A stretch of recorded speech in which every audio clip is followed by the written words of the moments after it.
Well, moving on in what could be one of the biggest data breach in our country if recent times, hackers have allegedly leaked data of 9.9 crore Mobikwik users.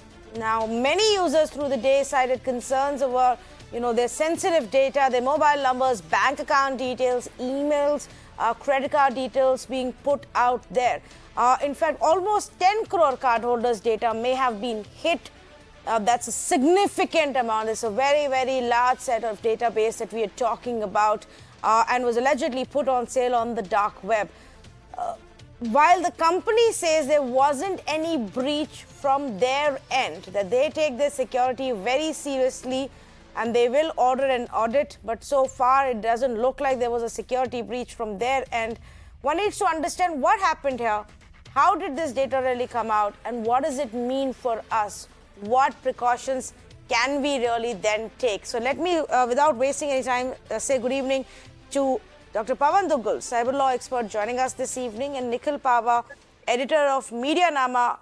Nikhil, I believe you were one of the victims of this data breach? Yes, Tanvi, I found out because there was a particular link that was floating around where one could go and check this information. And I found that my mobile number, my email address, an old card that I used in 2013, which is the only time that I used Mobikwik, was there. And also the date at which on which my Mobikwik account had been created. Now, when that account had been created, I'd actually reported on something related to Mobikwik. So I went and cross-checked the date, and the date was accurate. So therefore, to my mind, there is no doubt that personal data, including mine, has been leaked in this hack. I am just one of those fortunate people whose expired card is over there. But when you went and saw that site, you could see photographs of people's KYC of their of them, including I saw someone's Aadhaar card photo. So people who've done KYC, all this information is also there. So for me, it's a shocking leak that has taken place, and the fact that Mobikwik is denying it is unconscionable. What's more alarming and what's actually disgusting to me is the fact that they went after the person who had actually publicly informed them and the wider public about the security breach.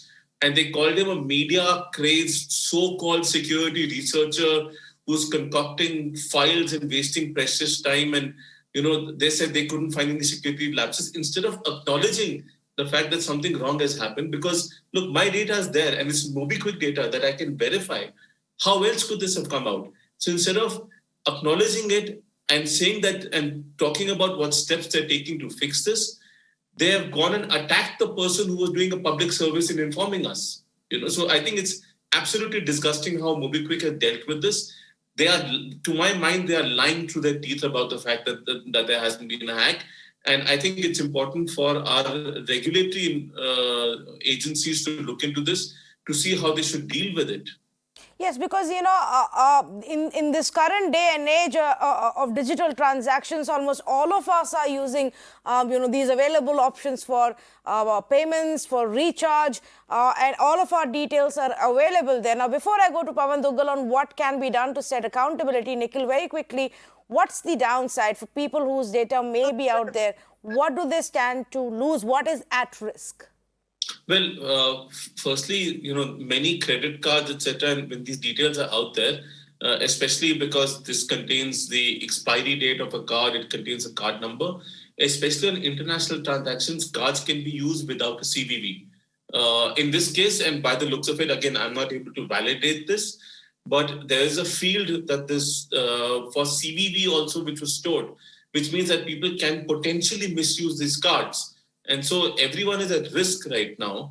The other thing is that some of this data can also be used for social engineering, social hacking, the kind of phishing attacks that we've seen happen so frequently over the last 2-3 years, where people have been getting phone calls saying that, they're calling from so-and-so company. Is this your date of birth? Is this your card number, etc., etc. So those kind of social engineering hacks, this will also contribute towards. One additional thing that I want to point out was that as per the fields that were disclosed by the hackers, it also seems that Mobikwik was tracking apps on user phones. Now, why does Mobikwik need to know which apps are on a user's phone? I don't understand this. This is effectively spying on users. I think we need Mobikwik to come clean on this. I've known that company for a very long time, but the way they're reacting to it is extremely disgusting. And I think it's users need to be very careful about who they do business with from here on. Yes, and if you've been recently using, or if you've used this, this company for your payments, then you must right away look at the card details that you've put in, your email IDs, and change your passwords to begin with, is a bare minimum that all of us need to look at. But Mr. Pavan Dugal, for the very important point that Nikhil raised here about accountability, because here is a case where the company is actually denying it, saying, well, there wasn't any breach at their end. So who fixes accountability then? This is one of those gray areas that the companies have been exploiting to the hilt over the last many years. Well, it's always good to say that, look, nothing has happened, everything is hunky-dory, but that's the ostrich approach, which unfortunately most of the Indian companies have been adopting. They have been mindful of the fact that India does not have a dedicated cybersecurity law and that they cannot really be made accountable, and that's the reason this kind of a behavior is coming forward. But what companies have to quickly realize is that from the 25th of February 2021, the legal landscape in the country has completely changed. The government has already notified the Information Technology Rules 2021. Good, bad or worse, while their constitutional validity is under challenge in courts of law, these rules are mandating all corporate entities to mandatorily report any such cybersecurity breach to the Indian Nodal Agency on Cybersecurity.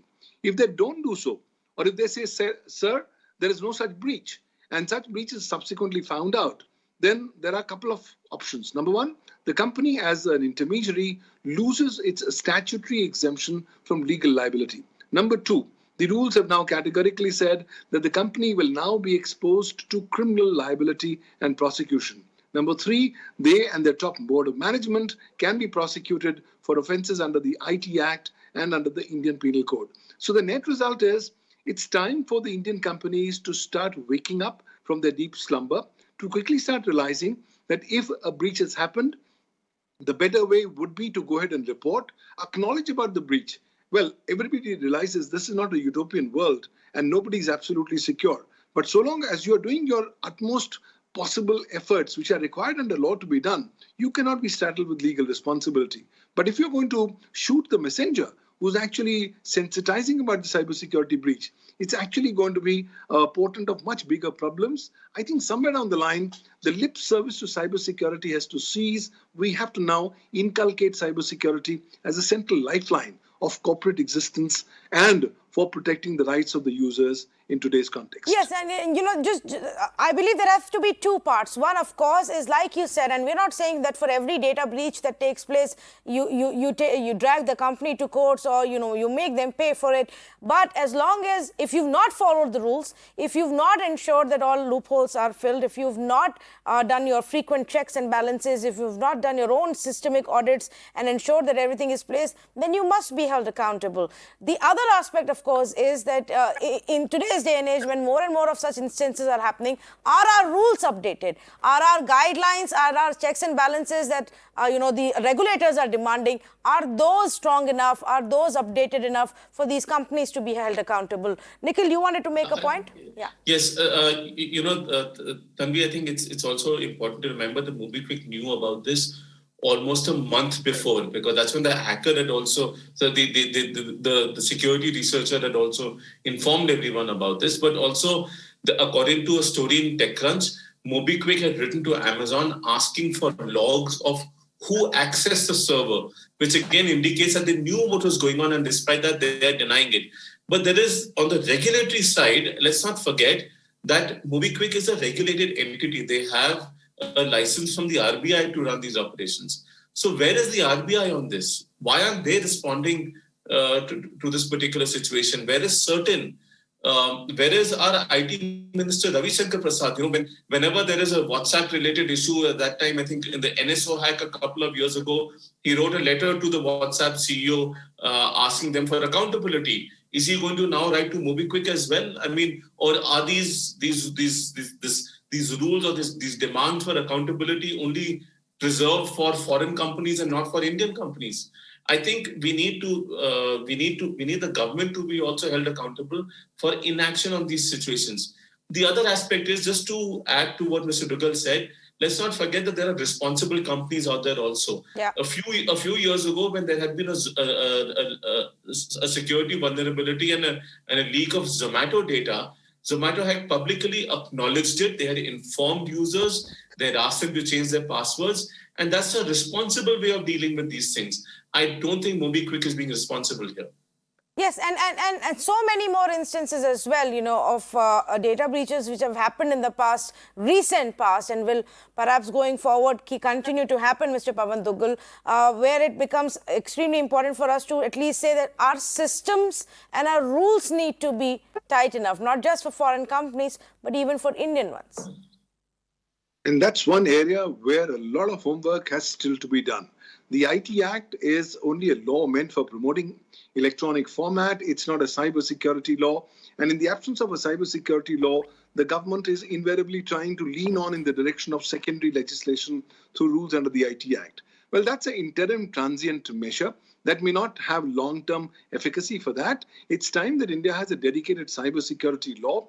It has a dedicated rules and regulations which stipulate the responsibilities of stakeholders. We need to have an oversight body in the context of these kinds of instances, so that it should not be that, look, today it's in the news, tomorrow it's forgotten, and everything is hunky-dory. At the end of the day, we have to have a response mechanism to the users. The absence of a dedicated law on data protection has further complicated the scenario. The absence of a dedicated privacy law has further enabled all these companies to go ahead and exploit the available loopholes in law. The National Cybersecurity Strategy 2021 has still not come in. There's a lot of work that needs to be done, and all onus will be on the government on how quickly it comes up with these not just effective legal frameworks, but also effectively enforces and implements them, so that the rights and the respective responsibilities of users are not just appropriately protected, but more significantly, we should also have deterrent measures against some companies who are errant. Let a strong test message be given to the entire world that, look, India is not going soft on cybersecurity breaches. If you have to work in India or do business in India, more than welcome, but please focus on cybersecurity compliances. Otherwise, you have fire in your own hands. Absolutely, absolutely. So it has to be at both ends, the regulators' ends, the government's ends, and we ensure that while those who are following the rules are allowed to grow, those who don't are made accountable. Completely out of time. Thank you both, Nikhil and Pawan Duggal, for joining us, and being so direct really about this situation and what needs to be done, viewers. I think we really do undervalue our own privacy, our own data, and we really don't talk enough about cybersecurity in this country to the extent that we should. We believe that putting in one OTP is enough as far as our security is concerned. It's not. And the Reserve Bank of India does come up with, newer rules and fresher systems to put in place to ensure that our data remains safe. Yet, repeatedly, we do see instances where massive breaches take place. Imagine an instance where your entire credit card details, Aadhaar details with pictures and everything, and all CVV numbers are out there for anybody to buy and then misuse. In this case, if the company has specifically denied it, then there needs to be a regulatory body intervention to see what went on, order investigation, and see where the failure was. Data of over 9 crore people has been leaked. Data has been stolen. And we need to know what happened here. Thank you so much for joining us on this conversation.